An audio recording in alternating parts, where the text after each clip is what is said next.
For most of his young golf career, Charlie Woods has carried a name that guarantees attention before he even hits his first shot. Every tournament brings cameras. Every swing gets compared to his father. Every good round creates the same question. Could Tiger Woods' son actually follow him to the highest level of the game? But something has started to change in 2026. Charlie is still only 17, and nobody should be talking about PGA Tour cards or major championships yet. But for the first time, the results are beginning to make the conversation about more than just his last name. And one afternoon in Florida showed just how close he's getting. Back in April, Charlie entered U.S. Open local qualifying at Wellington National Golf Club with something very different on the line.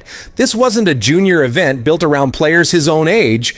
This was the beginning of the road toward one of the biggest championships in golf, with amateurs and professionals all fighting for the same limited qualifying spots. Charlie opened with 2 early bogeys, the kind of start that can end a qualifying round before it really begins. But instead of disappearing down the leaderboard, he steadied himself. He made 3 birdies, fought his way back, and signed for an even par 72. Then he looked at the scoreboard and realized how painfully close he had come.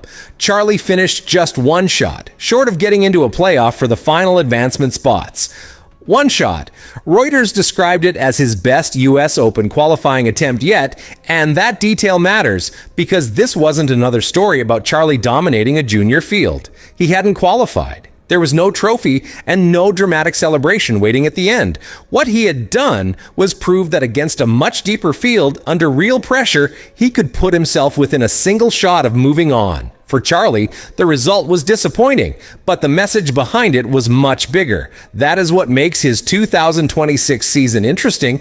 The improvement is becoming measurable. He's putting himself in positions he simply wasn't reaching a few years ago. But there's also a danger in getting carried away. Close isn't the same as through. A strong qualifying attempt doesn't suddenly make Charlie an elite amateur, and being Tiger Woods' son doesn't give him a shortcut through the hardest stages of competitive golf. At some point, he would have to stop being the player who nearly made it and become the player who finished the job. He wouldn't have to wait very long for that opportunity. Just a few weeks later, Charlie got another chance. This time, there would be no comfortable margin, no easy way through, and nowhere to hide when everything came down to a playoff. And this time, Charlie Woods didn't let it slip away. That opportunity came a little later in 2026 at Heathrow Country Club in Florida. Charlie was trying to qualify for the U.S. Junior Amateur, one of the biggest events in junior golf, and a tournament with a history that means more to the Woods family than most. But qualifying was anything but straightforward. By the end of the round, Charlie still hadn't secured his place. Instead, everything came down to a 3-man playoff for one remaining spot. For once, being close was no longer going to be enough. This was exactly the kind of situation that had followed Charlie throughout 2026. Earlier in the season, he had missed a U.S. Open qualifying playoff by a single shot. Now, only a short time later, he was standing in another pressure situation with his season hanging on just a handful of swings. There was no comfortable margin and no guarantee somebody else would make the mistake for him. Charlie had to take the spot himself, and this time, when the opportunity appeared, he finished the job. Charlie won the playoff and officially booked his place in the U.S. Junior Amateur. On paper, it was simply qualification for another tournament. But for Charlie, the significance went much deeper. His father had won the U.S. Junior Amateur 3 consecutive times, becoming the first player ever to accomplish that feat. Those victories were among the earliest signs that Tiger Woods was developing into something extraordinary. Charlie was now heading back to that same championship carrying a very different story. The comparison was impossible to avoid, but copying Tiger was never the point. Charlie had already played the U.S. Junior Amateur twice before and failed to advance out of stroke play on both occasions. Those results showed just how difficult elite junior golf really is. A famous surname doesn't earn you a place in match play, and expectations don't lower the scores on the leaderboard. But in 2026, something was becoming measurable. First came his strongest U.S. Open qualifying attempt. Then came a playoff victory with advancement directly on the line. Little by little, Charlie was starting to turn near misses into actual results. Still, qualification wasn't the breakthrough everyone was waiting for. The real test would come once Charlie arrived at the championship and faced the strongest junior players in the country. He had been there before. He had fallen short before. And if 2026 really was different, this was where he would have to show it. Getting into the championship was one thing. What Charlie did once he got there showed just how much had changed. When Charlie finally arrived at the U.S. Junior Amateur in 2026, this was supposed to be the moment where all that progress started to show. Instead, almost immediately, everything began falling apart. He opened with a bogey, followed it with a triple bogey, and after only 5 holes, Charlie was already 6 over par. At a championship where only the best players would survive stroke play, that kind of start can effectively end your week before it has even begun. But Charlie was about to show something that hadn't always been part of his game. Instead of chasing impossible shots or allowing one bad stretch to become an even bigger disaster, Charlie settled down. Over his final 13 holes, he actually played 1 under par, dragging himself back to a round of 76. It still wasn't the score he wanted, but there was something important hidden inside it. In his first appearance at this championship, Charlie had opened with an 82. The next time, he improved slightly to 81. Now, in his third attempt, that opening score had dropped all the way to 76. The number was getting smaller, but the pressure was about to get much bigger. Charlie entered the second round knowing there was almost no room left for another mistake. He needed something special just to keep his championship alive. And this time, he delivered.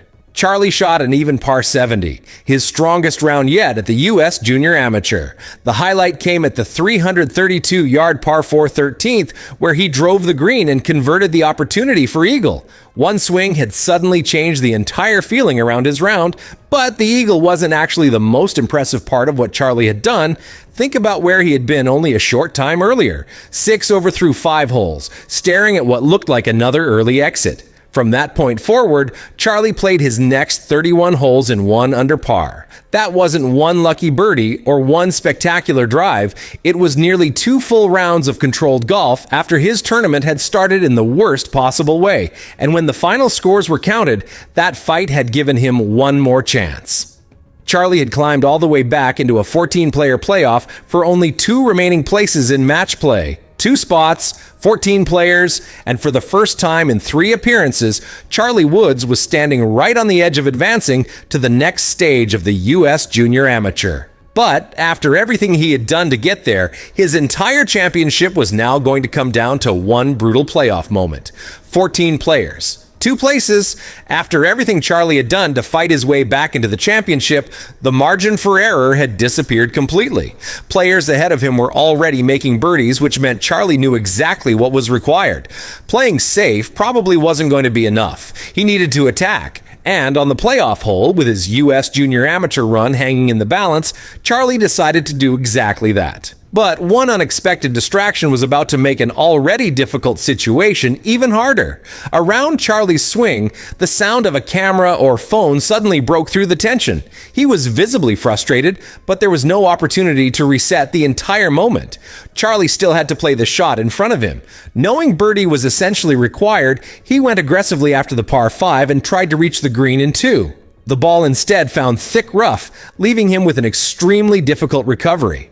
After battling back for nearly 2 full rounds, one playoff hole was beginning to undo everything. Charlie eventually made bogey, and just like that, his run was over. On paper, the result looked painfully familiar.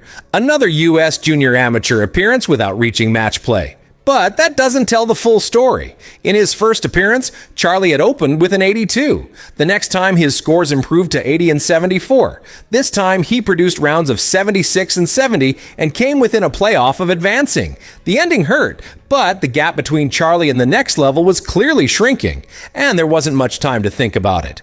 Charlie soon moved on to the Junior PGA Championship, where another difficult opening round put him under pressure again. He started with a 75, then responded with a 2 under 70 to climb back up the leaderboard and survive the 36-hole cut. Once again, the pattern was becoming impossible to ignore. When Charlie got himself into trouble, he was increasingly finding ways to respond. The problem was that maintaining that level for an entire championship remained another challenge altogether. In the third round, Charlie shot 77 and missed the 54-hole cut at 6 over par. It was another setback, but it also revealed exactly where his game stands right now. The breakthrough is real, the recovery under pressure is improving, the scores are moving in the right direction, But the consistency still isn't there yet, and that may actually be the most important part of Charlie Woods' story, because the next stage of his career is already waiting. That next stage is already starting to take shape. Charlie has committed to Florida State, where he is expected to begin his college golf career in the fall of 2027. He will join a recruiting class that also includes Miles Russell, one of the strongest young players in American golf. For Charlie, this is more than just choosing a school. It is another sign that major programs now see him as a player worth building around, not simply as Tiger Woods' son, and that distinction may be the biggest change of all. Tiger himself has spoken about watching Charlie create these opportunities through the way he has improved his golf. That matters because nobody understands the pressure surrounding Charlie better than his father. Tiger knows what elite junior golf looks like. He knows how quickly expectations can grow, and he knows that a famous name cannot save you when the scorecard starts counting. When Charlie chose Florida State, Tiger publicly made it clear how proud he was of him. But the most meaningful part wasn't the college logo on Charlie's future bag. It was how he got there. Earlier in his career, almost every conversation started with Tiger. His swing looked like Tiger's. His mannerisms looked like Tiger's. Every tournament immediately became another comparison. But now there are actual results to discuss. Charlie has produced his strongest U.S. Open qualifying attempt, won a pressure playoff to reach the U.S. Junior Amateur, recorded his best performance yet at that championship, and repeatedly fought his way back after difficult starts. For the first time, the story is beginning to move away from what Tiger once did and toward what Charlie is doing now. That doesn't mean Charlie is suddenly ready for professional golf. His recent results also show exactly what still needs to improve. He has come close without advancing. He has produced strong recovery rounds and then struggled to maintain that level. The next challenge is turning those flashes into 4 complete rounds and turning playoff appearances into victories. Because getting closer is impressive, but eventually the next step has to be winning. And maybe that is the real breakthrough here. Charlie doesn't have to become Tiger Woods 2.0. He doesn't need to follow the same college path, win the same junior events, or reach the professional game at the same speed. He is finally beginning to build something that belongs to him. The question now is how far that path can take him. So, are we finally watching Charlie Woods make the jump from Tiger's son to one of the most exciting young golfers in America? And how far do you think he can go? Let me know down below.